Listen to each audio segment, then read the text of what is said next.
Good evening everybody and welcome to my first ever live pigs broadcast. Now for those of you that don't know me, I'm Paddy. I'm Director of Public Research within the pigs group. Now just to reiterate exactly what happens with the pigs, all of us have like a section that we look after or a role that we do within the group. Now I'm Director of Public Research. There's also a Director of Post Investigations. So basically looks into everything that we get during investigation and goes through it all. We've also got the lab. You might know the people in the lab from being Pinky in the Brain, aka Grip and Red. We're not quite sure who's Pinky and who's Brain, although I have my suspicions. Now, we also have Director of Operations, and basically Director of Operations looks after everything that goes on, finds all the locations for us to do it in. Also, we have our investigators. They're the core of the group and basically do all the hard work with us. Now, on to my broadcast. Because I'm Director of Public Research, basically that means that I organise and I correlate research into all the possible locations that we're going to go to. Right? This evening I'd like to give you a little bit of an insight into public research's importance within the pigs. Now it's very important because I am Director of it, which makes it the most important thing. Now, right, we'll start off. Ask yourselves, why do you think somewhere is haunted? What makes you think it's haunted?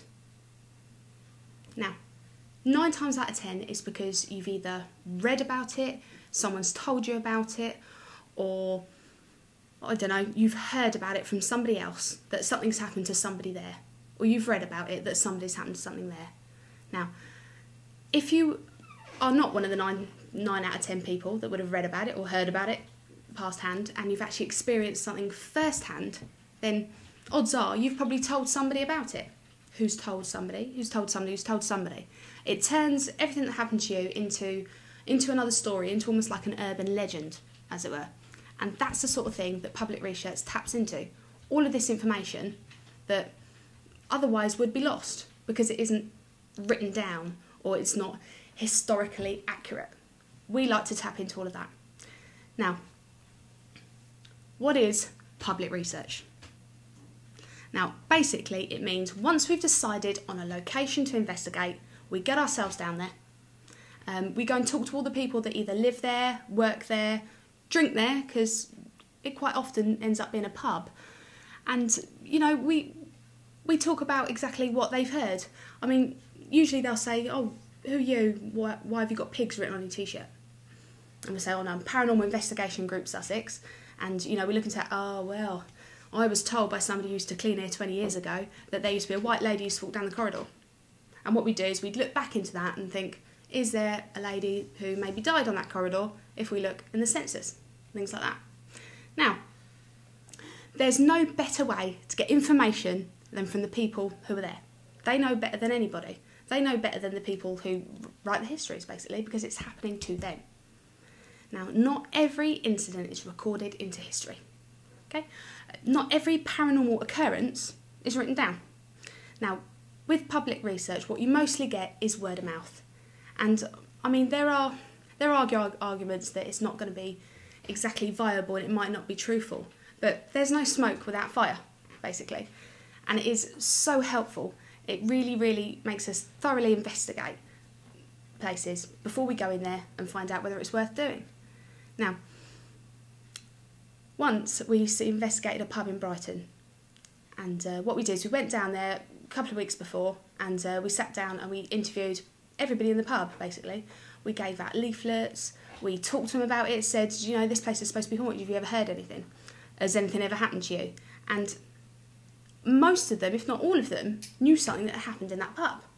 Or it had happened to them, or they've walked in the toilet and they thought that there was somebody looking at them from the mirror. You know, all of these, it's really important little snippets, and we can use it in our investigation when we go in later on.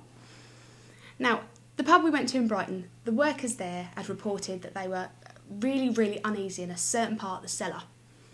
Now, if you've worked in a pub before, like I have, there's cellars, usually they're only like 1 or 2 rooms. Now, the pub in Brighton I'm talking about, it was pretty extensive. There was about 5 or 6 separate chambers down there.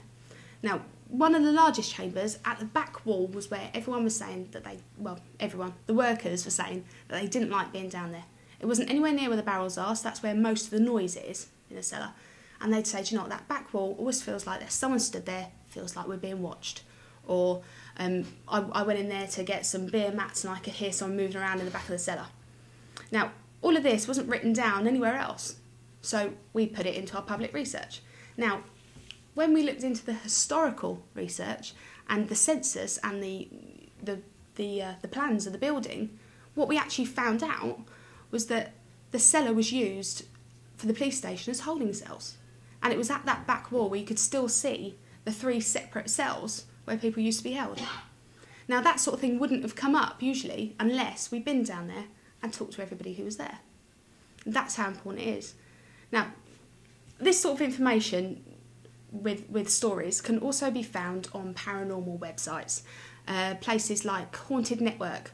What you do is go into the forums, you start your own thread saying, has anyone ever found out that this place is haunted? Or you go in the search and you put in the name of like the area you're investigating, see if anything picks up. Because a lot of people that have had a paranormal occurrence happen to them are going to go onto these websites and go, you would not believe what's happened to me.